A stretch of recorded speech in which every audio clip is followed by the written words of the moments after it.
नमस्कार, स्वागत है आप सबका आयुन भारत बिहार झारखंड पर। मैं हूं आपके साथ तनीषा भारद्वाज।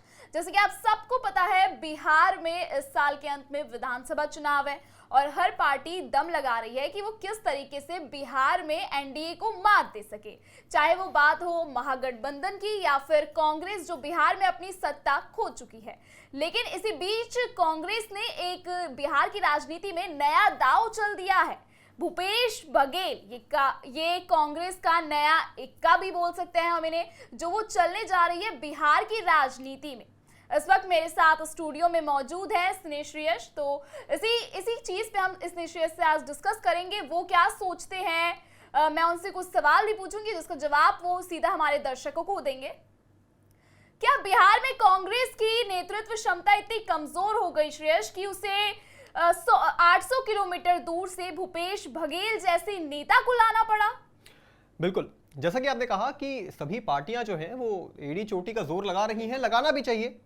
अब आप ये भी कहेंगे कि भाई हम लोग इस चीज के ऊपर डिस्कशन क्यों कर रहे हैं? योगी आदित्यनाथ भी तो आते ही हैं, दिल्ली में आते हैं, मध्य प्रदेश में गए थे चुनाव प्रचार करने, हर जगह जाते हैं योगी आदित्यनाथ, बड़े बड़े नेता राजनाथ सिंह। डिस्कशन यहां पर इस मुद्दे पर है, भैया आप ऐसे व्यक्ति को बुलाइए ना जो चुनाव जीत कर आया है, जिसने अपने प्रदेश छत्तीसगढ़ में कुछ किया है। चुनाव जीतना एक बहुत बड़ा एक आपका मेंटालिटी भी तो सेट करता है कि भाई आप चुनाव जीते हुए नेता को बुलाए हैं प्रचार करने के लिए, लेकिन आप तो ऐसे व्यक्ति को लेकर के आ गए हैं जो चुनाव हार चुके हैं। अब जाहिर सी बात है, इससे कई तरीके के सवाल खड़े होते हैं। भूपेश बघेल जो हैं कुर्मी जाति से आते हैं। अब यहां पर सवाल खड़ा यह होता है कि बिहार में तो जातीय समीकरण बैठाना बहुत जरूरी होता है। मतलब हर पार्टियां, चाहे वो तेजस्वी यादव हो, कांग्रेस पार्टी हो, जिसे जाति की राजनीति करना उतने अच्छे से नहीं आता है कांग्रेस पार्टी को, लेकिन अब वो कोशिश कर रही है कि भाई जहां तक हम गठबंधन में हैं तो कहीं ना कहीं थोड़ा बहुत जातीय समीकरण बैठाने का प्रयास करें। लेकिन इसके लिए क्या उन्होंने सही नेता भूपेश बघेल को चुना है, ये एक बड़ा सवाल यहां पर होगा। भूपेश बघेल एक ऐसे नेता हैं जिनका विवादों से भी पुराना नाता रहा है। तो ऐसे नेता जिन्हें जनता बहुत नीट एंड क्लीन छवि के तौर पर नहीं जानती है, उन्हें बुला करके प्रचार करवाना, क्या ये एक सही निर्णय है? और क्या इससे तेजस्वी यादव थोड़े इनसिक्योर होंगे? कुर्मी जाति जो है बेसिकली नीतीश कुमार को मतलब नीतीश कुमार का वोट बैंक रहा है कई बार, कई हद तक, ज्यादातर, वरना बटा हुआ ही वोट बैंक हम उसे देखते हैं कुर्मी जाति को। लेकिन क्या कांग्रेस पार्टी के इस दाव से तेजस्वी यादव को कोई फर्क नहीं पड़ेगा? यह सोचने वाली बात हो सकती है। दूसरी बात यह है कि क्या कांग्रेस पार्टी का मन जो है वो कन्हैया कुमार वगैरह से भर गया है? क्योंकि कन्हैया कुमार की एक यात्रा बहुत सुर्खियां उन्होंने बटोरी थी यात्रा करके, बड़ी लंबी चौड़ी यात्रा, पलायन रोको यात्रा उन्होंने की। भैया बिहार से पलायन रोको, बहुत अच्छी बात है, रुकना भी चाहिए। बिहार का किसी भी प्रदेश से, भाई मेरा जहां घर है मुझे वहीं नौकरी दो, बहुत अच्छी बात है। अब कहां है कन्हैया कुमार? कन्हैया कुमार तो गायब हो गए ना। आप खुद सोचिए, मतलब इतना लंबा चौड़ा यात्रा, इतने राहुल गांधी तक शामिल हो गए थे, व्हाइट कपड़े पहन करके शामिल होने के लिए कहा गया था भाई।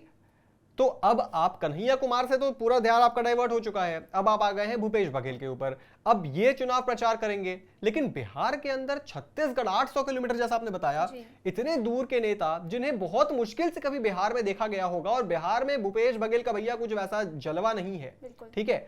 बिहार में जो है ना, बिहार में एकदम सक्रिय नेता और एकदम ही ठोस नेता की भूमिका चलती है। पीएम मोदी चलते हैं, तेजस्वी यादव चलते हैं, लालू यादव चलते हैं, नीतीश चलते हैं, योगी आदित्यनाथ चलते हैं। ऐसे नेता बिहार में चलते हैं भाई, जो एकदम मुखरता से अपनी बात कहें, निर्णय तेजी से लें। भूपेश बघेल की वैसी कोई छवि है नहीं। तो यहां पर आकर के कुछ बहुत खास कुछ वो जलवा अपना बिखेर सकेंगे, बहुत मुश्किल लग रहा है मुझे। बिल्कुल, कन्हैया कुमार को पहले भी वो कई जगह से लॉन्च कर चुके हैं, तो उनको ये भी लग रहा हो कि इस बार फिर से कन्हैया कुमार फ्लॉप ना हो जाए। और जैसे कि हमने बताया, बिहार में जातीय राजनीति बहुत चलती है, लोग अपनी कास्ट के लोगों को वोट देना पसंद करते हैं। इसी कड़ी में हम आगे बढ़ते हैं। तेजस्वी यादव जो कांग्रेस के साथ गठबंधन में है श्रेयस, क्या वे खुद नीतीश कुमार के अभेद किले को चुनौती देने में सक्षम नहीं माने जा रहे हैं? बताइए जरा इस बारे में। देखिए, तेजस्वी यादव कितने सक्षम है ये हमने पिछले चुनाव में देखा है। सक्षम है तेजस्वी यादव, इसमें कोई दो राय नहीं है भाई। बहुत लंबे समय से संघर्ष चला आ रहा है। अब कोई ये बिल्कुल ही ऐसे एक तरफा होकर के बोल दे कि भाई तेजस्वी यादव तो नहीं है कुछ, तो ऐसा कुछ है नहीं। अगर ऐसा कुछ होता नहीं तो तेजस्वी यादव की फील्डिंग इतनी टाइट नहीं की गई होती। उनके जो जहां से वो चुनाव लड़ते हैं विधानसभा क्षेत्र, वहां पर बहुत अच्छी खासी फील्डिंग टाइट है भाई। चाहे वो प्रशांत किशोर हो, चाहे वो नीतीश कुमार हो, बड़े बड़े नेताओं को चुनावी मैदान में उतार रहे हैं।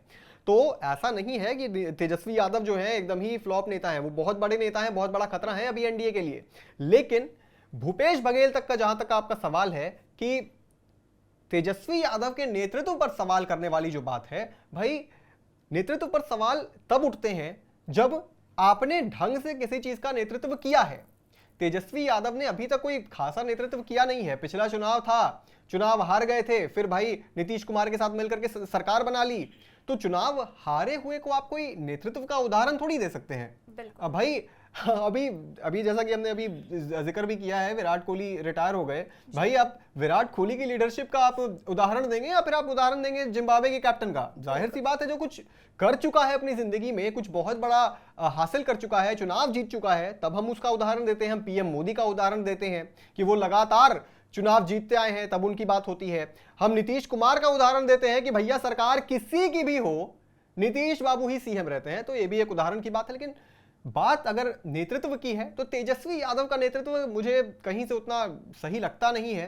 हाँ, चुनाव जीत जाए तो बहुत बड़ी बात है, बहुत अच्छी बात है, तब उनके नेतृत्व पर जो सवाल है या जो शंका है वो हट सकती है। लेकिन फिलहाल तेजस्वी यादव का नेतृत्व उस लायक हुआ नहीं है कि भाई आराम से उनके ऊपर भरोसा कर सके और कांग्रेस और आरजेडी मिल करके तेजस्वी यादव के नेतृत्व में कुछ बड़ा कर ले, ये बहुत मुश्किल है अभी फिलहाल। जी, कहीं ना कहीं शीर्ष ऐसा भी हो सकता है, कहीं ना कहीं तेजस्वी यादव भी कन्हैया कुमार के बिहार में लॉन्चिंग से खुश नहीं थे। वो उनके बीच महागठबंधन में कहीं ना कहीं ये दूरियां आ रही थी कि कन्हैया कुमार को लॉन्च नहीं कर सकता। तो हो सकता है कांग्रेस ने भी अपना कार्ड प्ले किया हो, ताकि कांग्रेस भी अकेले लड़ने के लिए सक्षम नहीं है बिहार में, अभी 30 साल से चुनाव नहीं जीत पा रही है, तो हो सकता है उसके लिए भी ये सोचा हो। देखिए, बहुत सही, अगर आपने ये सवाल बहुत अच्छा किया आपने। हो सकता है कि कांग्रेस पार्टी ने कुछ नया सोचा हो, भूपेश बघेल को लेकर के आते हैं, लेकिन क्या चुनाव एक नेता जो कि बिहार से उसका दूर दूर तक कोई नाता नहीं है, वो बिहार के अंदर आ जाए और चुनाव जिता दे, ये संभव है? आप बीजेपी से सीखिए।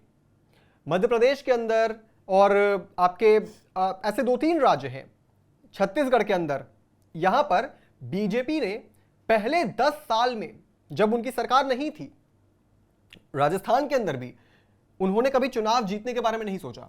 उन्होंने पहले अपनी जमीन तैयार की। उदाहरण तभी मैं कहता हूं, अभी मैंने इसी बात का जिक्र किया, आपको उदाहरण तभी मिलेंगे जब आपने कुछ किया हो। तो देखिए, 15 साल 10 साल जमीन तैयार की, जीतने के बारे में नहीं सोचा।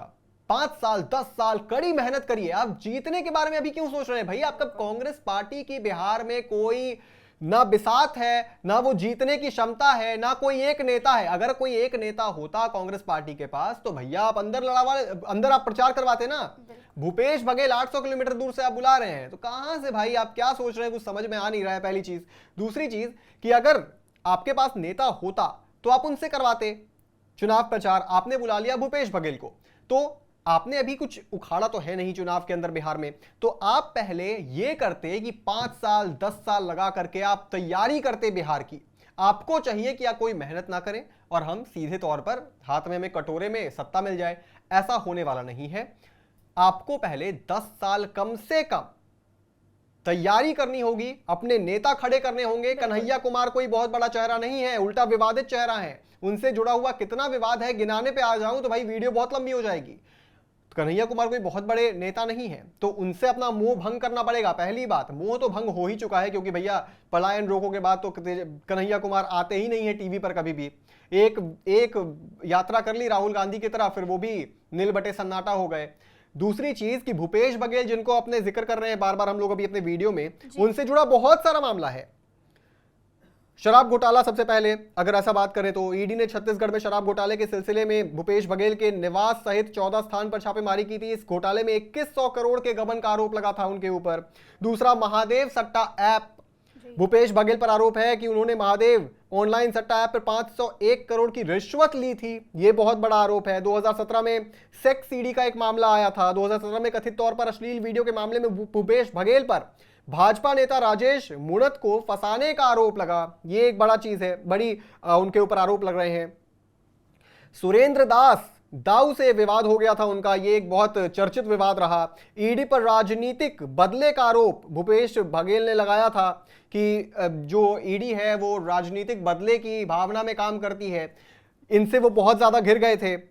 और 2025 में निकाय चुनाव में कांग्रेस को भूपेश बघेल की विधानसभा सीट पाटन सहित कई स्थान पर हार का सामना करना पड़ा था। तो बात वही है कुल मिलाकर कि भाई जीतना है तो उस नेता को बुलाइए जो किसी काम का हो, जिसने अपने राजनीतिक करियर में कुछ बहुत बड़ा किया हो। इस तरीके से आप किसी भी नेता को बुलाकर, चाहे आप अपने किसी भी, तब तो आप राजस्थान के पूर्व मुख्यमंत्री को बुला लीजिए, तब तो आप किसी को भी बुला लीजिए, मगर ऐसे आप चुनाव जीतने वाले नहीं हैं। इस बात पर 100% ये बात आप मान के चलिए कि जब तक आप 5 साल 10 साल बिहार के अंदर मेहनत नहीं करेंगे, जिस तरीके का बिहार का वोटर है वो आपको वोट नहीं करेगा। जी बिल्कुल।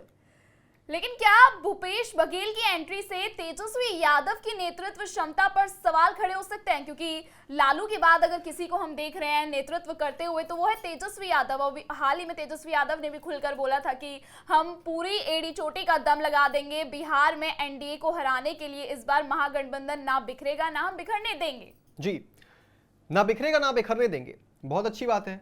ना बिखरे, कोई भी गठबंधन ना बिखरे। लेकिन बात यहीं पर खत्म होती है कि भाई जब आप बाहर से किसी नेता को बुला रहे हैं तो क्या आपको तेजस्वी यादव के नेताओं पर भी भरोसा नहीं है? आप तो मिलकर चुनाव लड़ रहे हैं ना। बिहार में आपकी गठबंधन की सरकार है, भले सीट पर खींचमतान चल रही है लेकिन है तो गठबंधन की सरकार। तो क्या तेजस्वी यादव को भी आप उस लायक नहीं मानते हैं कि उनके पास कोई नेता हो? आपके पास तो कोई नेता नहीं है, लेकिन क्या तेजस्वी यादव के पास भी नहीं है? लालू यादव को आप उतना बड़ा नेता नहीं मानते हैं कि वो आपके लिए वोट मांगेंगे और आपको चुनाव में जीत मिलेगी सीटों पर अपने? क्योंकि पिछले चुनाव में हमने यही तो देखा, जहां जहां कांग्रेस पार्टी ने चुनाव लड़े वहां पर आरजेडी को नुकसान हुआ, क्योंकि जाहिर सी बात है आरजेडी गठबंधन में थी। चुनाव जीतते जीतते आरजेडी रह गई।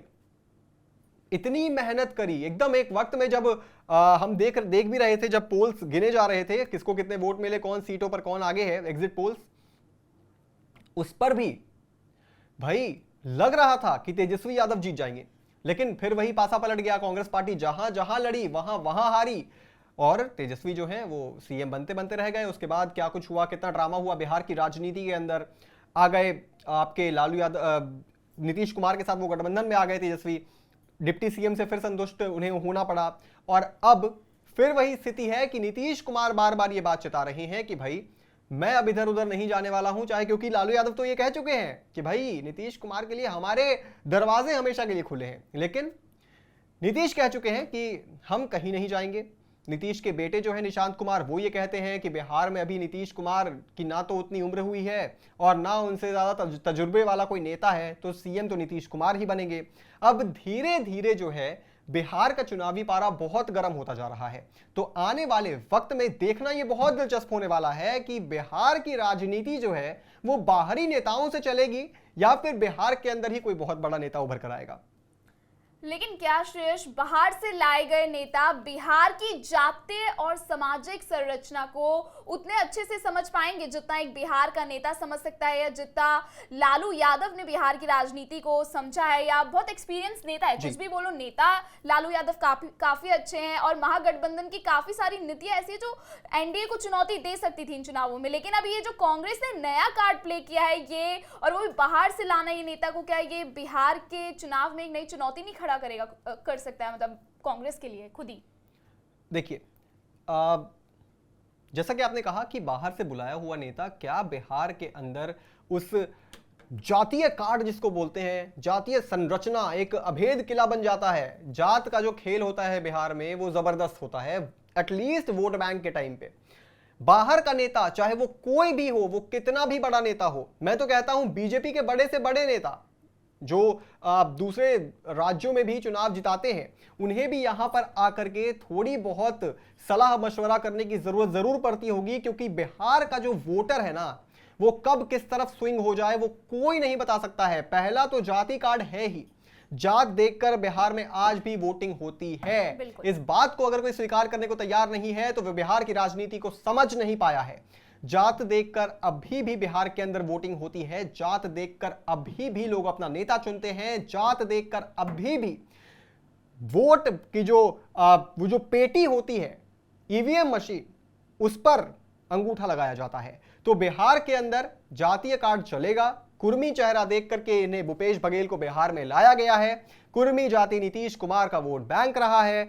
अच्छी तरीके से कांग्रेस ये बात को समझती है कि भाई अब जो है एक एक जात करके बाहर से आप नेताओं को बुलाइए और अपना वोट बैंक जो है वो हासिल करिए, क्योंकि अब कुर्मी की एंट्री हुई है, फिर कोई बहुत बड़ी बात नहीं है किसी यादव की एंट्री हो जाएगी, फिर कोई बहुत बड़ी बात नहीं है किसी राजपूत बड़े नेता की एंट्री हो जाएगी, फिर ब्राह्मण बड़े नेता की एंट्री हो जाएगी। इस तरीके से लेकिन अगर कांग्रेस पार्टी चलेगी तो वो सफल नहीं होगी। बिहार के अंदर ऑलरेडी दूसरी पार्टियों के पास इतने बड़े बड़े नेता हैं, इतने बड़े बड़े नेता हैं कि उनके बोलने पर एक इशारे पर सरकार इधर उधर हो जाती है, उनका वोट बैंक इधर उधर हो जाता है। भाई आप इस तरीके से चुनाव लड़ ही नहीं सकते हैं। ये बात मुझे लगता है तेजस्वी यादव को भी समझ में आएगी बहुत जल्दी कि भैया कांग्रेस बहुत बड़ी गलती कर रही है।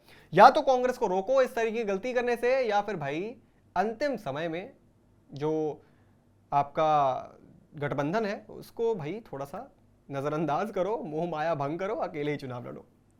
जी बिल्कुल, बीच में ऐसी खबरों ने तुल भी पकड़ लिया था कि बहुत जल्द महागठबंधन बिखर सकता है। इसकी वजह सिर्फ एक थे, कन्हैया कुमार का कार्ड लालू यादव और तेजस्वी यादव को पसंद नहीं आया था। अब भूपेश बघेल का जो नया कार्ड कांग्रेस ने प्ले किया है, ये जानते हुए कि बिहार में जातीय समीकरण की राजनीति चलती है, उसके बाद कांग्रेस ने ये कार्ड प्ले किया है। इस कार्ड से कांग्रेस को भी नुकसान हो सकता है, लेकिन उससे बड़ा नुकसान महागठबंधन को झेलना पड़ सकता है बिहार चुनाव में, क्योंकि बिहार चुनाव में मायावती की पार्टी भी कूद चुकी है और चिराग पासवान भी ऐलान कर चुके हैं कि बिहार की राजनीति उन्हें बुला रही है। तो सारे नेता बिहार चुनाव में लगे हुए हैं। बिहार चुनाव पर लगातार अपडेट्स देखने के लिए बने रहिए हमारे साथ आय ऑन भारत बिहार झारखंड पर।